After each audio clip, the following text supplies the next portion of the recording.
नमस्कार। 4C supreme law partner के इस नए कानूनी एपिसोड में मैं advocate doctor Ajay Kumar Pandey supreme court of India आपका स्वागत करता हूं। लिए चलता हूं एक सनसनीखेज मुकदमे की तरफ। भारत सरकार बनाम सिख फॉर जस्टिस। भारत सरकार बनाम कनाडा सरकार। भारत सरकार बनाम खालिस्तान। भारत सरकार बनाम गुरपतवंत सिंह पन्नू। जी हां, वही पन्नू जिसने अभी थ्रेट इशू किया है विदेश की धरती पर बैठकर कि वह भारत का सीना छलनी कर देगा, वह एयर इंडिया की फ्लाइट नहीं उड़ने देगा। वही गुरपतवंत सिंह पन्नू जिसने अजीत डोभाल, प्रधानमंत्री नरेंद्र मोदी और राव के बड़े अधिकारियों को अमेरिका की अदालत में खींच लाया है और खींचने की धमकी देता है। जी हां, किसी भी नाम से आप इस मुकदमे को कह लें, मसला वही है, भारत और आतंकवाद और आतंकवादियों का सरगना गुरपतवंत सिंह पन्नू। जी हां, हम आपको बता दें, इस मुकदमे की शुरुआत करें उसके पहले ही कि गुरपतवंत सिंह पन्नू को भारत सरकार ने एक आतंकवादी घोषित कर रखा है। वो अमेरिका का नागरिक है। कनाडा और अमेरिका की धरती पर बैठकर वह भारत विरोधी गतिविधियों में पाकिस्तानी, चाइना और तमाम भारत के दुश्मन मुल्कों के साथ मिलकर आए दिन कोई न कोई नापाक हरकत करता रहता है। अभी उसका रिसेंट का जो थ्रेट है उसमें वह चाइना को इनवाइट करता है, ट्वीट करता है और कहता है कि चाइना को आकर भारत की धरती पर कब्जा कर लेना चाहिए, और भारत का अंत तो उसने अपने ट्विटर अकाउंट पे ही कर दिया है। वो कहता है 2034 भारत खत्म। खैर, गीदड़ भभकी से देश नहीं चला करते, उसे पता नहीं भारत शेरों का देश है। और यहाँ के वीर सरदार उधम सिंह जैसे सुपुत्र भारत मां के लाडले लंदन में भी जाकर जनरल डायर जैसे आतंकवादियों का सफाया करने का इतिहास रखते हैं। तो गुरपतवंत सिंह पन्नू, आप अमेरिका और कनाडा की धरती से गीदड़ फबकी देना बंद करें, वरना यहां और भी शहीद उधम सिंह, सरदार भगत सिंह, अभी भारत मां की धरती बांझ नहीं हुई है, पेड़ बांकुड़े पैदा करती है। आपको कनाडा और अमेरिका की सेफ हेवन में जाकर भी जवाब देने का काम करेंगे।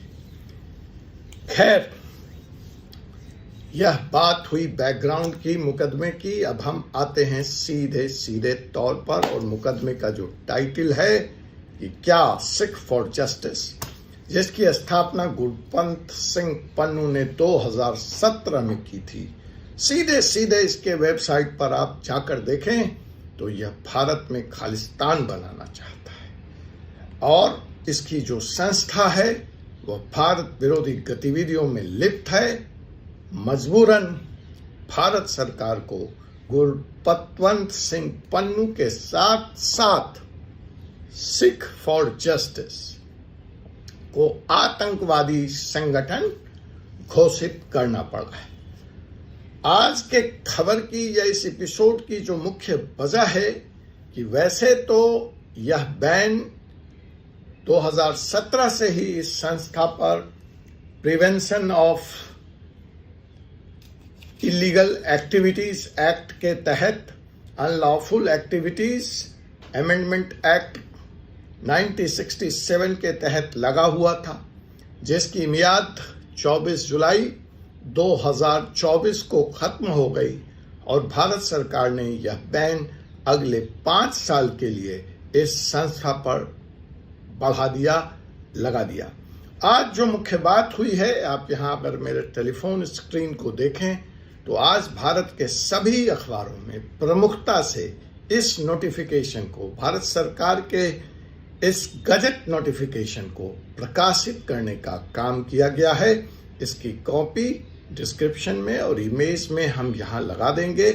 आप इसमें विस्तार से पढ़ सकते हैं कि सिख फॉर जस्टिस, पहले तो ये न्यू 8 जुलाई 2024 का नोटिफिकेशन है जो 5 साल और बैन की बात करता है। इसके ऊपर जो चार्जेस हैं कि सिख फॉर जस्टिस पर यह कार्रवाई क्यों की गई है, किस तरह के कानून विरोधी, देश विरोधी, सेक्शनिस्ट, देश तोड़ने की साजिश में यह संस्था लगी हुई है, मैं उसके डिटेल में या तफसील में आऊंगा। वरना इसका कटिंग या जो गजट नोटिफिकेशन है यहाँ डिस्क्रिप्शन में भी लिखा हुआ है और मैं इसकी इमेज भी यहाँ अपने कैमरामैन से कहूंगा कि आप तक पहुंचाने का काम करें।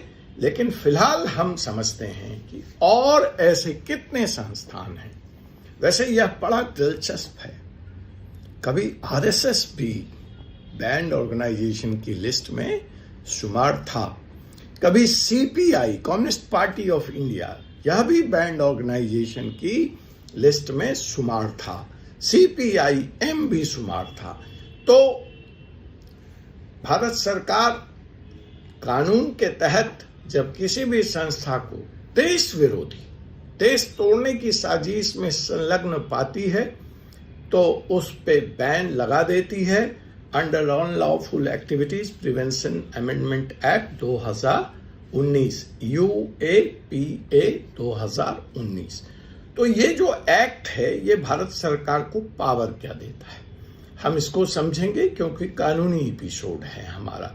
तो जो सबसे बड़ी बात है कि यह एक्ट तो 1967 से है, लेकिन अब जो 2 महत्वपूर्ण पावर इस एक्ट में दिए गए हैं, पहला कि यह किसी व्यक्ति को बिना जुडिशियल प्रोसेस से गए हुए आतंकवादी घोषित कर सकती है। तो यह जो गुरपतवंत सिंह पन्नू हैं, इसी एक्ट के सेक्शन 2 के तहत आतंकवादी घोषित किए गए। दूसरा, इसी एक्ट के तहत जो अन्य संस्थाएं आतंकवादी संस्थाएं घोषित है उसमें मैती एक्सट्रीमिस्ट ऑर्गेनाइजेशन मणिपुर से, जो मणिपुर को भारत से अलग तोड़ने की बात करती है, वह है। सिम्मी है, आपने सुना होगा, स्टूडेंट इस्लामिक ऑर्गेनाइजेशन सिम्मी। जमाते इस्लामी है। JKLF, Jammu and Kashmir liberation front, Yasin Malik गुट। CPIM, communist party of India Marxist, Indian Mujahideen, Garo national liberation army, Kamatapur liberation organisations. ये तमाम संस्थाएं सिख फॉर जस्टिस के अलावे आतंकवादी संगठन घोषित हैं और इनको भारत में किसी भी तरह के प्रदर्शन या मूवमेंट चलाने का अधिकार नहीं है। इनसे जुड़े हुए लोगों को भी भारत UAPA 2019 के तहत स्पेशल पावर के तहत आतंकवादी घोषित कर सकती है। तो यह तो कानूनी अवधारणा हुई और कानूनी पहलू हुआ कि किस एक्ट के तहत भारत सरकार काम करती है और कब एक संस्था को गैर कानूनी या आतंकवादी संगठन घोषित किया जाता है।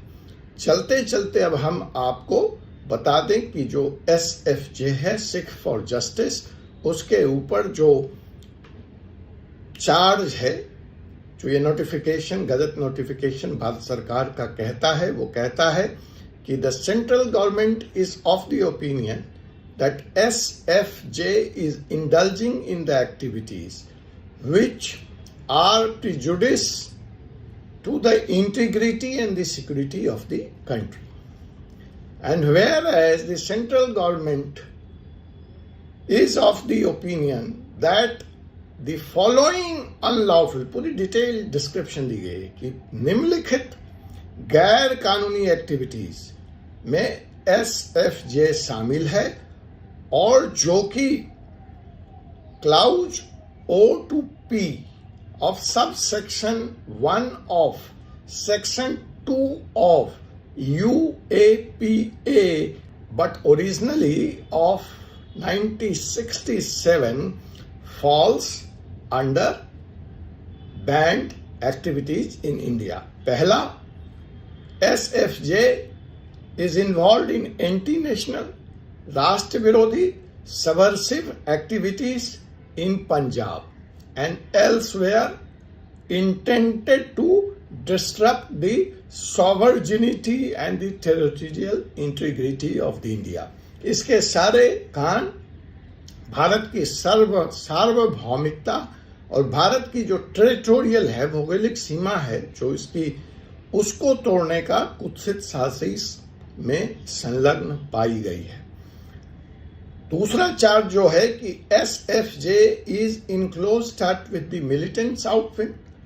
SF जो है वो मिलिटेंट संस्थाओं के साथ मिलकर साजिश में शामिल है और एंटी नेशनल काम कर रहा है और वो हर तरह के हिंसात्मक कार्यों को बढ़ावा देता है, सपोर्ट करता है।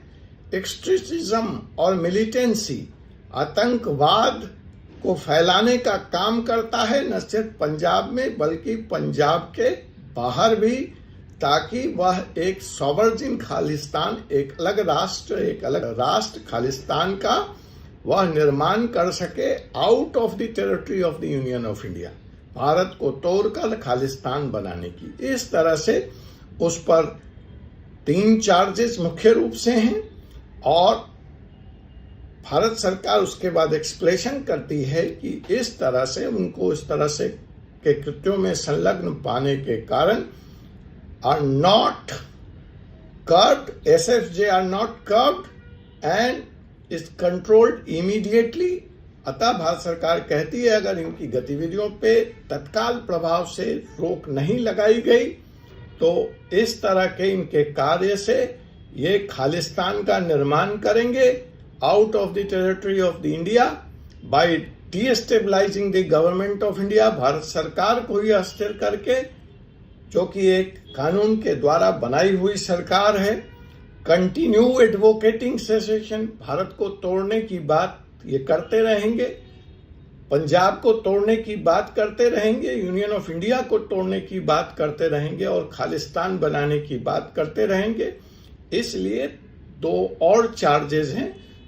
भारत सरकार यह मानती है, उसका ओपिनियन है कि because of all these reason SFJ is declared an unlawful association और फिर वो एक्सप्लेनेशन देती है कि it's in exercise of the power conferred, जो मैंने आपसे पहले कहा, sub section 1 and section 3 of the section 3 of UAPA 2019।